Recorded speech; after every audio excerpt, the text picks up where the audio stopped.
الحمدللہ رب العالمین والعاقبۃ للمتقین والصلاة والسلام علی رسولہ الکریم اما بعد فاعوذ باللہ من الشیطان الرجیم بسم اللہ الرحمن الرحیم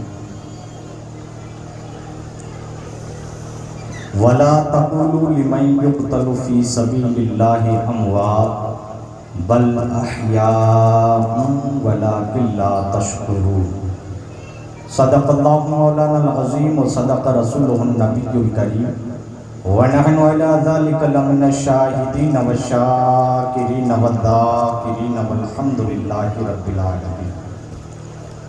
تلاوت کردہ آیہ کریمہ کا مفہوم و مطلب سمجھنے سے پہلے ہم اور آپ مل کر آقا نامدار مدینے کے تاجدار گنبد خضرا میں آرام فرمانے والے آقا حضرت احمد مجتبی محمد مصطفیٰ صلی اللہ تعالی علیہ وسلم کی بارگاہ بے کسبدہ میں عقیدت و محبت کے ساتھ درود و سلام کا ہدیہ نچھاور کریں اور پڑھے بآواز بلند اللہم صلی علی سیدنا و مولانا محمد و بارک وسلم صلاۃ و سلام علیک یا رسول اللہ صلاۃ و سلام علیک یا حبیب اللہ صلی اللہ تعالی علیہ وسلم۔ اللہ کے رسول صلی اللہ تعالی علیہ وسلم نے ارشاد فرمایا، جو شخص جمعہ کے روز 80 مرتبہ درود پاک پڑھتا ہے اللہ تبارک و تعالی اس کے 80 سال کے گناہ معاف فرما دیتا ہے۔ پڑھیں ایک بار اور درود پاک، اللہم صلی علی سیدنا و مولانا محمد و بارک وسلم صلاۃ و سلام علیک یا رسول اللہ صلاۃ و سلام علیک یا حبیب اللہ صلی اللہ تعالی علیہ وسلم۔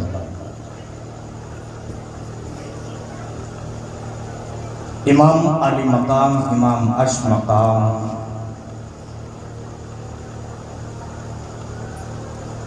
جن کی بارگاہ میں محبتوں کا خراج پیش کرنے کے لیے ہم اور آپ حاضر ہیں، اللہ پاک ہماری اس حاضری کو اپنی بارگاہ میں قبول فرمائے۔ یقین مانیے دنیا بھر میں سب سے بیسٹ جگہ وہ ہوتی ہے جس جگہ پر اللہ اور اللہ کے پیاروں کا ذکر ہوا کرتا ہے۔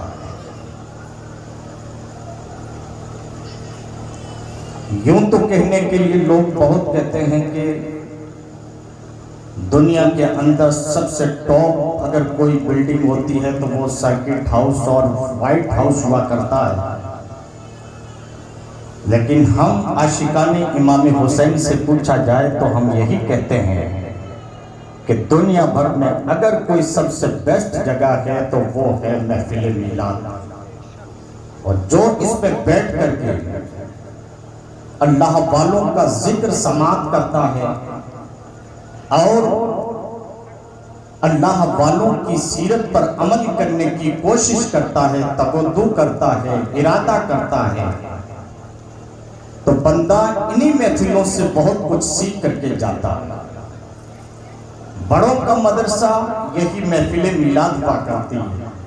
آج ہم 4-5 دن سے ریگولر اس محفل کا اسی طریقے سے انعقاد کرتے آ رہے ہیں، لیکن حیف افسوس ہوتا ہے کہ ہمارے سننے کا مادہ اور سننے کا جو ذہن ہے وہ پتہ نہیں کہاں سرد پڑ جاتا ہے کہ ہم اپنے گھر سے نکل کر کے ایک محفل میں آ کر کے بیٹھنے کے لیے مستعد اور آمادہ نہیں ہوتے ہیں۔ یارو غور کرنے کا مقام ہے، ابھی تو ہمیں ان محفلوں کی قدر اور ان محفلوں کی اہمیت پتہ نہیں چلتی، اور ہم یہ کہہ کر کے ٹال دیتے ہیں کہ محفل ہو رہی ہے، یہ بوڑھوں کا کام ہے، مولاناؤں کا کام ہے، یا بچوں کا کام ہے، وہ آئیں گے سنیں گے پتہ سے کھا کر کے روانہ ہو جائیں گے۔ یہ ان کا کام نہیں ہے، جتنا ہمیں اور آپ کو جو سانسیں لینی ہے، یہ سانسیں بھی کسی کے صدقے و طفیل مل رہی ہے۔ اگر ان کا صدقہ نہ ہو تو دنیا کے اندر کوئی حرکت نہیں کر سکتا۔ ہاں آج ہم جو دنیا کے اندر آسائش و آرام کی زندگی بسر کر رہے ہیں، یہ کوئی نہ کسی شخصیت اور کسی نہ کسی نے جو ہے روحانی طاقت کار فرما ہوا کرتی ہے، جس کے بل بوتے پر انسان اپنی زندگی جو ہے گزارتا چلا جاتا ہے۔ اور اس سے بڑھ کر کے اور کیا ہو سکتا ہے؟ کائنات میں امام حسین رضی اللہ تعالیٰ عنہ جیسی شخصیت کی میلاد ہو، اور ایسی میلاد کے اندر بھی ہم اور آپ جو ہے وقت کا انتظار کریں، یا یہ دیکھیں کہ کون آ رہا ہے کون جا رہا ہے، یہ منورنجن بنا کر کے رکھیں، تو یہ کوئی محفل کا جو کہ صحیح معنوں میں آداب نہیں ہوا کرتے ہیں۔ یارو میرے پیارے آقا علیہ الصلوۃ والسلام کے پیارے دیوانوں، باتیں کرنے کے لیے سنانے کے لیے تو بہت کچھ ہوا کرتی ہے، لیکن جب ہم اور آپ جو ہے آ کر کے وقت پر بیٹھیں گے اور وقت پر ہم اور آپ جم کے بیٹھیں گے، آنے والے علماء بھی ہمیں آپ کو جو ہے تفصیل سے بتا سکیں گے، ورنہ جو ہے ٹائم کافی ہو جاتا ہے، صبح فجر کے لیے اٹھنا بڑا مشکل ہو جاتا ہے۔ آپ حضرات تو تہجد کے لیے بھی اٹھتے تھے، پھر تو آپ کے لیے تو فجر میں اٹھنا کوئی مشکل نہیں ہوتا ہے، لیکن ہمارے لیے جو ہے ہم اتنے دن بھر خفت اور دن بھر کئی کاموں سے گزرنے کے بعد میں جب آپ حضرات کے سامنے کتابوں کی جو ہے جو ہے ورق گردانی کے بعد میں کچھ مادہ کچھ مواد لے کر کے حاضر ہوتے ہیں، اور جب سننے والے نہیں ہوتے ہیں تو دماغ ڈسٹرب ہو جاتا ہے، اور سنائے تو پھر کس کو سنائے؟ علماء کو سنائے؟ علماء تو آلریڈی پڑھے ہوئے ہیں، ان کو کیا پڑھانا ہے؟ پڑھانا ان کو ہوتا ہے جن کو کچھ جو ہے اسٹڈی نہیں کی ہوئی ہوتی ہے، جن کے پاس میں کچھ نالج نہیں ہوا کرتا ہے، جن کو مختصر سی معلومات ہوتی ہے، ان کی معلومات میں اضافے کے لیے جو ہے یہ محفلیں سجائی جاتی ہے۔ میرے پیارے آقا علیہ الصلوۃ والسلام کے پیارے دیوانوں، یہ محفلوں کی اہمیت ہمیں اس وقت پتا چلے گی جب آنکھ بند ہو جائے گی، انسان کو قبر میں رکھ دیا جائے گا، منو مٹی اس کے سر پر ڈال کر کے لوگ واپس آ جائیں گے، منکر نکیر آئیں گے، اس وقت اس کو پتا چلے گا کہ کاش اگر میں محفل میں جاتا تو مجھے بھی محفل کا ثواب مل جاتا۔ پیارے آقا علیہ الصلوۃ والسلام کے پیارے دیوانوں، کل ہم نے جہاں پر گفتگو کا اسٹاپ کیا تھا کہ ولید بن عقبہ یہ امن پسند شخص تھا، یعنی یہ امن کا قائل تھا، کسی طریقے سے وائلنس اور تشدد کا کسی طریقے سے وہ ذہن اور جو ہے اس طرح کی تھنکنگ نہیں رکھتا تھا۔ وہ چاہتا تھا مدینہ کے اندر ہر طرح سے امن اور شانتی برقرار رہے، لیکن اوپر سے پریشر اور دباؤ کی وجہ سے وہ صبح میں تو امام حسین کو بلایا، جس کو آپ نے گزشتہ رات میں سنا، جب شام ہوئی تو پھر پریشر بنا یزید کا جو ہے، تو اب آپ اس جو ہے ولید بن عقبہ نے واپس اپنا نمائندہ بھیجا، اپنا فرستادہ ایک شخص کو بھیجتا ہے اور کہتا ہے امام یعنی حسین کو بلا کر کے لاؤ۔ وہ شخص جاتا ہے، جا کر کے امام حسین کی بارگاہ میں وہ جو ہے ولید کا جو میسج تھا، جو پیغام، جو اس کا جو ہے عرض تھا، وہ سب لے جا کر کے سنا دیا۔ پیارے آقا علیہ الصلوۃ والسلام کے پیارے دیوانوں، امام حسین رضی اللہ تعالی عنہ نے ارشاد فرمایا میں رات میں نہیں چل سکتا ہوں، صبح دیکھا جائے گا، جو کچھ کرنا ہے وہ صبح کریں گے، ابھی میں تیرے ساتھ میں نہیں چل سکتا ہوں۔ ہاں امام حسین نے بابانگ طور اس وقت یہ بھی کہا تھا کہ اے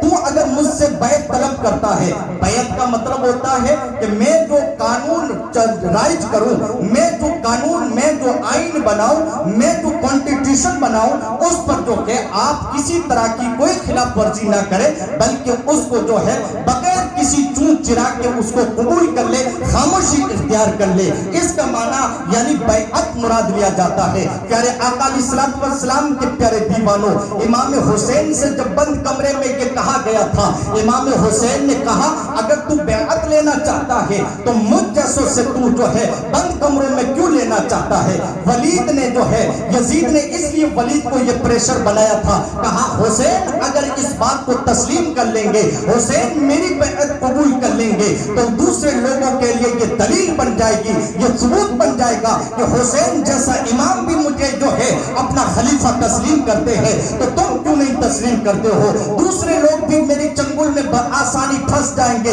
اس لیے جو ہے انہوں نے حسین رضی اللہ اللہ تعالی عنہ پر پریشر بنایا, دباؤ بنایا, لیکن وہ تو ببر شیر کا بیٹا ہے. کون شیر ہے؟ مولا کائنات رضی اللہ تعالی عنہ ہے. کوفہ کی سرزمین پر حضرت مولا کائنات رضی اللہ تعالی عنہ جامع مسجد کے صحن میں بیٹھے ہوئے تھے. روٹی کے سوکھے ٹکڑے ہیں جن کو جو کہ چبا رہے ہیں, دانتوں سے بمشکل روٹی کے ٹکڑے ٹوٹ رہے تھے.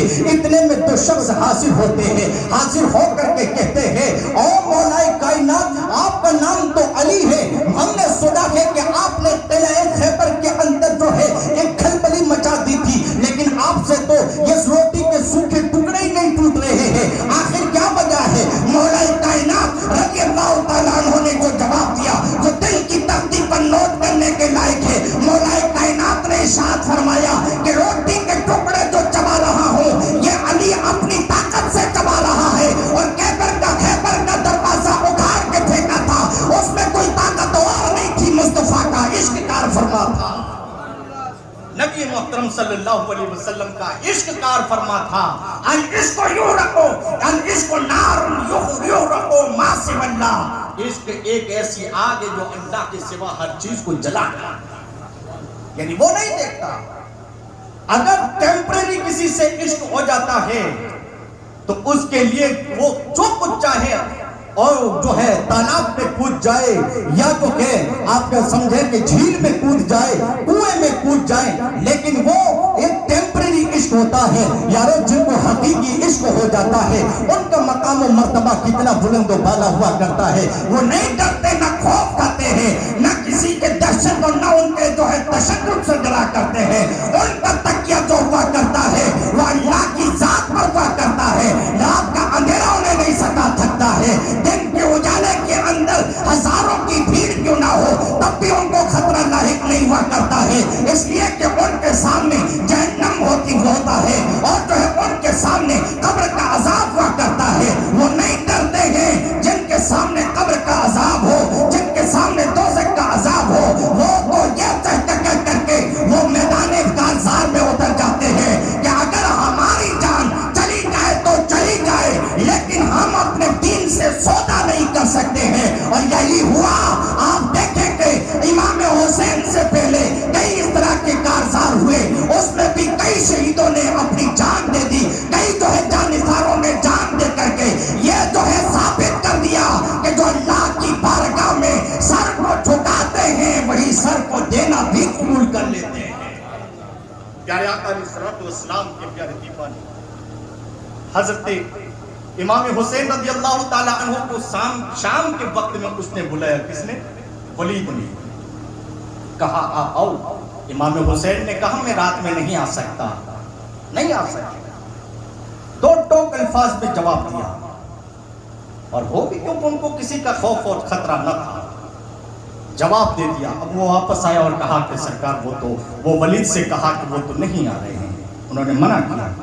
اب ادھر کیونکہ یہ اس طریقے سے کئی فرستادے اس کے گئے, بھیجے ہوئے لوگ گئے, تو جس کی وجہ سے رات میں آپ نے اپنے احباب سے مشورہ کیا. آپ کے گھر والوں سے, حضرت امام حسین نے گھر والوں سے مشورہ کیا, کہا کہ ہمارے لیے مدینے میں رہنا مشکل ہو چکا ہے, اب ہم یہاں پر, ہاں مشکل کچھ نہیں تھا, کچھ نہیں تھا. اگر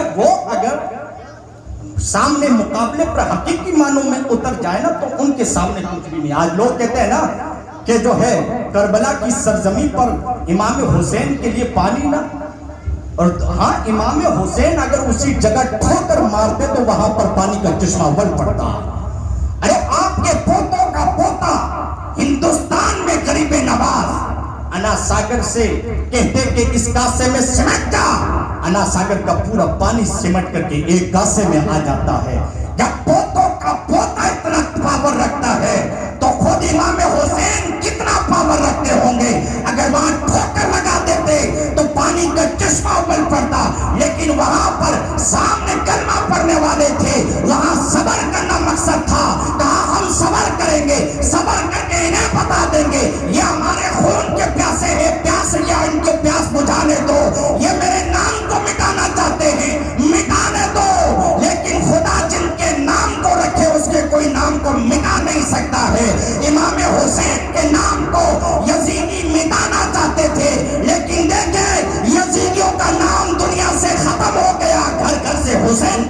ہو گئے، گھر گھر سے حسین پیدا ہو گئے۔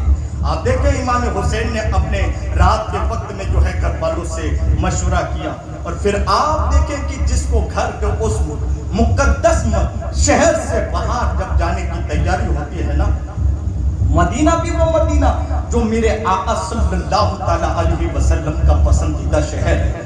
نبی کا انتقال، نبی کا وصال اس جگہ پر ہوتا ہے جو جگہ نبی کو سب سے زیادہ پسند ہوا کرتی ہے، سب سے زیادہ پسند ہوتی ہے، اسی جگہ پر نبی کا وصال ہوتا ہے، انتقال ہوتا ہے۔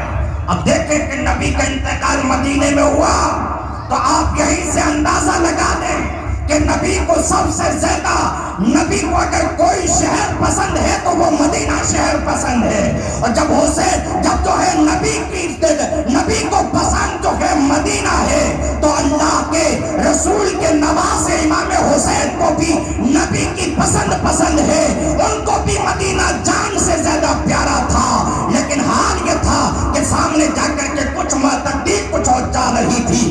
آپ نے اپنے گھر والوں سے مشورہ کرنے کے بعد میں کہا اب چلتے ہیں، میرے نانا کے مزار پر حاضری دیتے ہیں۔ یارو آپ تصور کریں کہ وہ نواسا جس کی انگلی کو پکڑ کر کے مصطفیٰ کریم نے مدینے کی گلیوں میں گھمایا ہو، جنہوں نے نبی کے دوش مبارک پر سواری کی ہو، جنہوں نے نبی کے جو ہے پشت انور پر سواری کی ہو، جن کو نبی نے بوسہ دیا ہو، جن کو نبی نے سونگا ہو، آج وہی نواسا مدینے کو چھوڑ کر کے مکہ کی طرف روانہ ہو رہا ہے۔ آپ تصور کریں جب ہم اپنے گاؤں سے یا کسی اور علاقے سے ہمیں کہتے کہ آپ یہاں سے نکل جاؤ، اس وقت ہمارے دلوں پر کیا گزرتی ہوگی؟ ارے ہاں، وہ مدینہ جس کے اندر محمد رسول اللہ کا روضہ اقدس ہے، اس جگہ سے آپ نے رخت سفر باندھا ہے، مدینے سے مکہ کی طرف نبی کے مزار اقدس پر حاضری دیتے ہیں، آنکھوں سے آنسو جاری ہو جاتے ہیں۔ آپ دیدہ ہونے کے بعد میں نبی کی بارگاہ میں عریضہ پیش کرتے ہیں، یا رسول اللہ آپ کا نواسا آپ سے اجازت طلب کر رہا ہے، ان جو ہے میرے اوپر ولید نے یزید کا جو ہے پریشر بنتا جا رہا ہے، میرے لیے یہاں پر رہنا مشکل ہو چکا ہے، آپ کا یہ پروردہ، آپ کا یہ نواسا، آپ کا یہ شہزادہ، آپ کا یہ جو ہے نقد جگر یہاں سے مدینہ چھوڑ کر کے مدینہ جو ہے مکہ کی طرف جا رہا ہے۔ دیکھیں امام حسین کے دل پر کیسی جو ہے غم کا جو ہے ماحول برپا ہوا ہوگا، کس قدر انہوں نے دل کا جو آپ کا دل ٹوٹا ہوا ہوگا۔ لیکن اب جو ہے حاضری دینے کے بعد میں نکلتے ہیں، آپ دیکھیں اب جو کہ مکہ المکرمہ کی طرف آتے ہیں، مکہ میں انٹر ہوتے ہیں، لوگوں کو پتا چلا نبی دو عالم صلی اللہ علیہ وسلم کا شہزادہ، آپ کا نواسا مکہ میں تشریف لایا ہوا ہے۔ عاشق جو ہے جوک آپ سے ملاقات کے لیے آنے لگ گئے، آپ کی جو ہے آمد کا اس طریقے سے سلسلہ بڑھتا چلا گیا، لوگوں کی ملاقاتیں پے در پے ہونے لگی۔ تو اب جو ہے آپ نے اس وقت مکہ کے اندر کسی سے کوئی بات نہ کی، نہ تو یزید کی بیعت کے تعلق سے کہا، نہ جو ہے اپنے فیور میں کرنے کے لیے کچھ کہا، بلکہ آپ نے خاموشی اختیار کی اور وہاں اس جگہ پر رہتے رہے۔ اللہ اکبر میرے پیارے آقا علیہ الصلوۃ والسلام کے پیارے دیوانوں، اب دیکھیں کوفہ ہے، اور یہ کوفہ شہر کیسے وجود میں آیا تھا کہ ملک شام کی فتوحات کے بعد میں جو ہے وہ لوگوں نے دمشق میں جب سعد بن ابی وقاص نے وہاں پر قیام کیا تو لوگوں نے وہاں پر دمشق کے اندر ان کا جو ہے کسی طریقے سے ان کا تعلق نہ بن سکا، تو آپ وہاں سے نکل کر کے مدائن کے اندر آتے ہیں، مدائن میں آپ وہاں پر ٹھہرتے ہیں۔ اللہ اکبر، پھر جو ہے وہ رفتہ رفتہ حضرت سعد بن ابی وقاص وہاں سے کوفہ آتے ہیں، کوفہ آنے کے بعد میں وہ شہر وجود میں آتا ہے، اب کوفہ ایک بہت بڑا شہر بن جاتا ہے۔ ہاں، ایسا امام جو ہے صدر الافاضل حضرت سید نعیم الدین مراد آبادی ارشاد فرماتے ہیں، کوفیوں کا یہ مزاج تھا کہ ان کی طبیعت کے اندر وفا نہ تھی، یعنی ان کی بے وفائی مشہور تھی، لیکن اب کرے تو کیا کرے۔ ادھر دیکھیں کہ امام حسین رضی اللہ تعالی عنہ مکہ کی سرزمین پر ہے، اور ادھر جو ہے اب جو ہے کوفہ کے لوگوں نے جو ہے وہاں سے خط لکھنا شروع کیا ہے۔ اب خط لکھا گیا، حضرت امام حسین رضی اللہ تعالی عنہ جب مکہ المکرمہ پہنچے اس وقت 4 شعبان سن ہجری 60 تھا، اس وقت آپ جو ہے کعبہ کی سرزمین کے اندر گئے ہیں. اب ادھر سے خط روانہ ہوتا ہے، کوفہ سے خط لکھا جاتا ہے اور وہاں سے خط آتا ہے تو رمضان کی 10 تاریخ کو جو ہے وہاں آپ کو وہ خط موصول ہوتا ہے. آپ نے دیکھا اس کے اندر لکھا ہوا تھا کہ شہزادے آپ یہاں پر جلدی تشریف لائے. ہم نے سنا ہے، ہم نے یہ جو ہے یہ ہم نے اندازہ لگایا اور ہمیں خبر بھی پہنچی ہے کہ حضرت امیر معاویہ کا انتقال ہو چکا ہے اور جو ہے یزید تخت خلافت پر بیٹھا ہوا ہے. اب وہ دین کے اندر نیا نیا رہنا پیدا کر رہا ہے، وہ جو ہے اپنی طور طریقے سے رائج کرنا چاہتا ہے. ہم چاہتے ہیں کہ آپ یہاں پر تشریف لائیں اور آپ کے آنے سے ہم سارے کے سارے کوفی آپ کے ہاتھ پر بیعت کر لیں گے اور اس یزید کو بتا دیں گے کہ یزید تو مصطفیٰ کے دین کو مٹانا چاہتا ہے، لیکن یاد رکھ لے ہم اس جو ہے اس کے ہاتھ میں ہاتھ دے چکے ہیں جس کا بابا شفاعت خیبر ہے، جس کی امی جنتی عورتوں کی سردار ہے، جن کا بھائی جو ہے اور خود وہ جو ہے جنتی سردار نوجوانوں کے سردار ہے. اب تو ہم سے پنگا مت لینا، ورنہ لے گا تو تجھے بتا دے دیا جائے گا کہ تو یہاں پر جینا مشکل ہو جائے گا. ہم جس میدان میں اتر گئے تو تیرے لیے بھاگنا مشکل ہو جائے گا. اس لیے جو ہے یہ باتیں اس کو بتا دی گئی. ادھر اس خط کے اندر ساری بایوڈاٹا لکھ دی گئی. آپ کے ہم سختی سے جو ہے شدت سے انتظار کر رہے ہیں، آپ جلد تشریف لائیں. رمضان کی 10 تاریخ کو یہ خط ملتا ہے اور خط کے اندر پوری حدود کوفے کی لکھی ہوئی. کہا یہاں پر کسی کا کوئی آپ یہاں تشریف لائیں تو جو ہے یہ ہم لوگ جو ہے آپ کے ہاتھ پر بیعت کریں، ورنہ وہ یزید بڑا مکار ہے اور وہ جب یہاں پر آ گیا تو نہ جانے کیا کیا جو ہے تکالیف ڈھائے گا اور جو ہے اذیتیں پہنچائے گا. اس لیے آپ جلد تشریف لائیں. پیارے آقا علیہ الصلوۃ والسلام کے پیارے دیوان حضرت امام حسین کو جب وہ خط ملا آپ نے پڑھا، پڑھ کر کے بعد میں آپ کے ساتھ میں جو آپ کے پاس میں بڑے بڑے اجلہ صحابہ کرام بھی موجود تھے، انہوں نے منع کیا، کہا آپ نہ جائیں کیونکہ آپ کی شہادت کی شہرت پہلے ہی ہوتی ہے. لیکن انہوں نے یہ کہا کہ یہی جو ہے سفر شہادت کا یقینی تھوڑا ہی ہو سکتا ہے.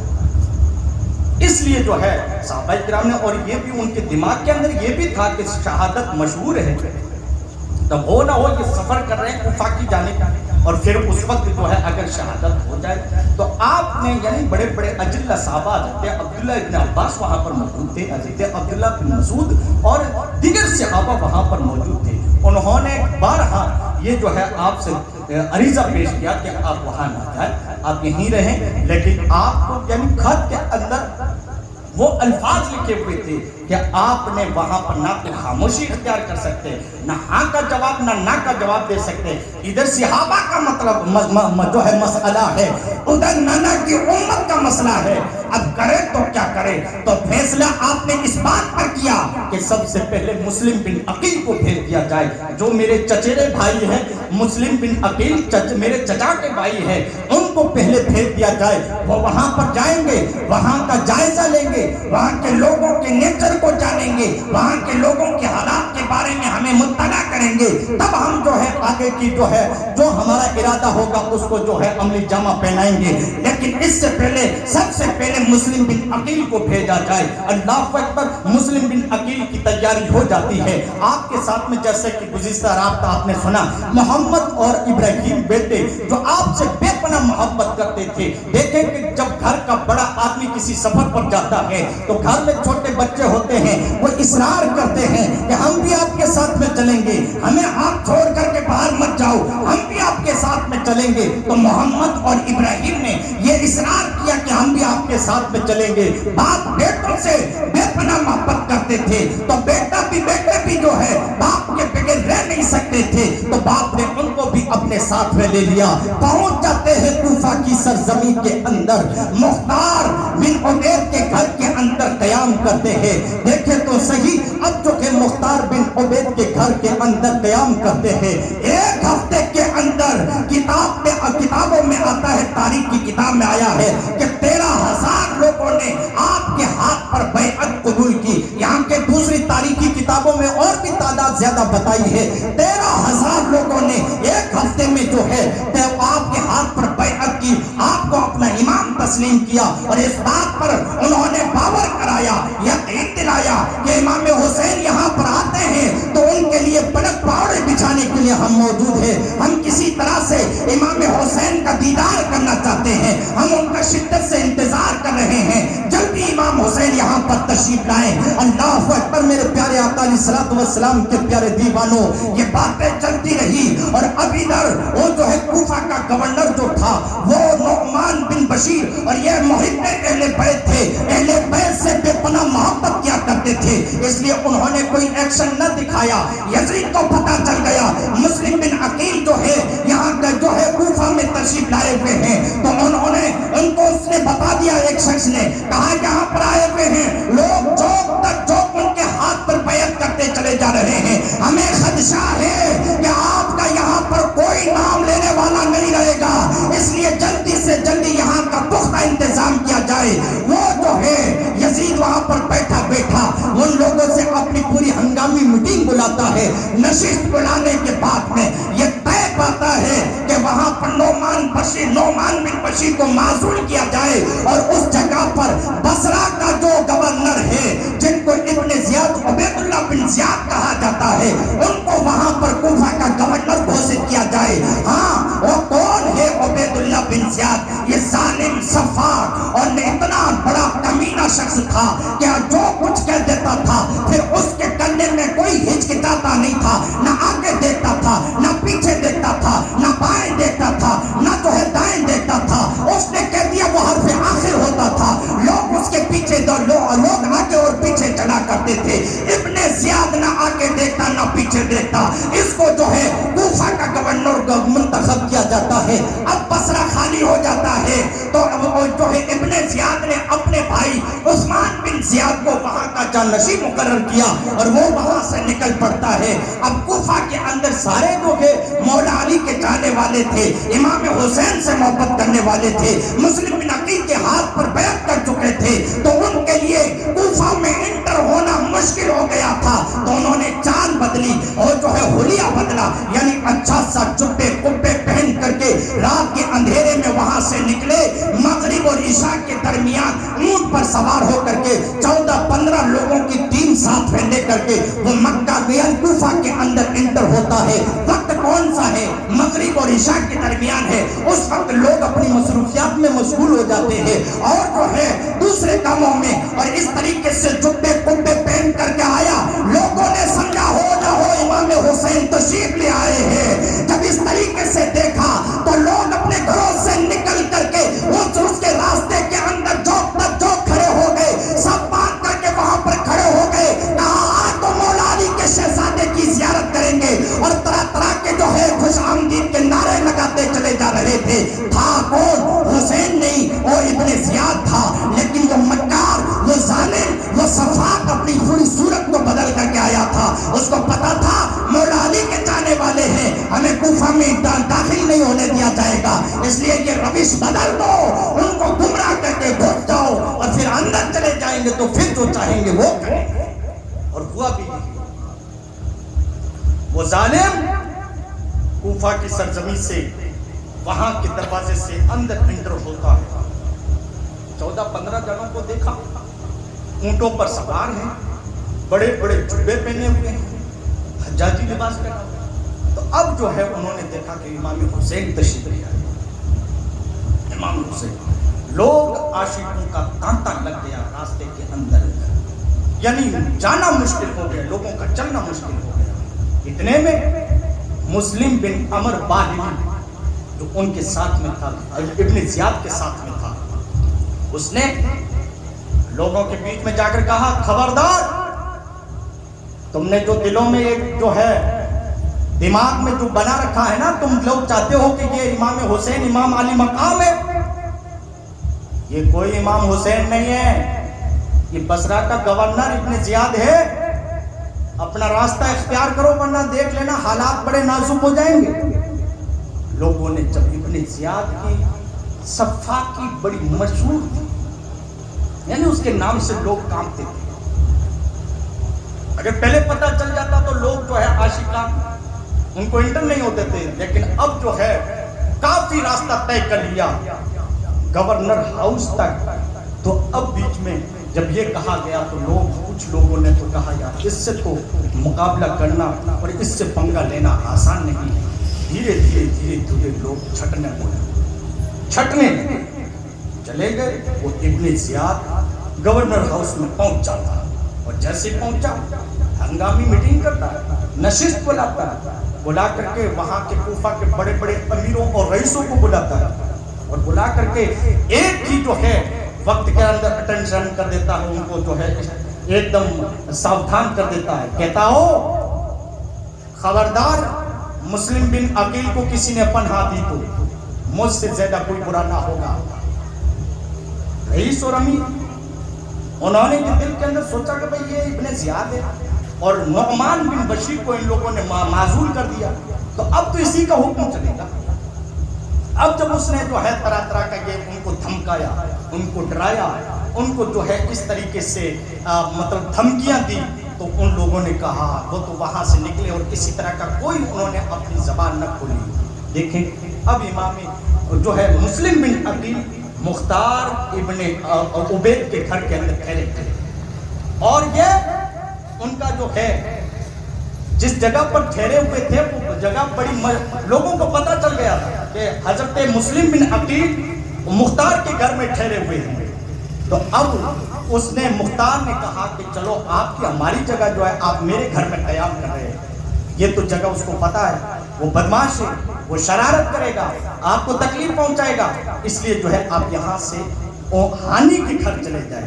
ہانی کے گھر میں جاتے ہیں، وہاں پر جا کر کے آپ قیام کرتے ہیں اور پھر جو ہے آپ دیکھیں کہ اس طریقے سے کام چلتا رہا، کسی کو کوئی پتہ نہ چلا. مسلم بن عقیل نے جو ہے ابن زیاد نے اتنے گردوں کو لگا دیا، جاسوسوں کو لگا دیا کہ مسلم بن عقیل کا پتہ کرو، امام حسین کا جو چچیرا بھائی آیا ہے نا اس کا پتہ کرو وہ کس جگہ پر ٹھہرا ہوا ہے. کوئی سراغ نہیں ملتا ہے. تو ایک چال کھیلتا ہے، ایک سازش کرتا ہے. ملک شام کا جو ہے ایک غلام تھا جس کا نام معقل بتایا جاتا ہے، اس کو 3000 کا لالچ دے کر کے کہا تم جو ہے اس بات کا پتہ لگاؤ کہ مسلم بن عقیل کس کے گھر میں ٹھہرے ہوئے.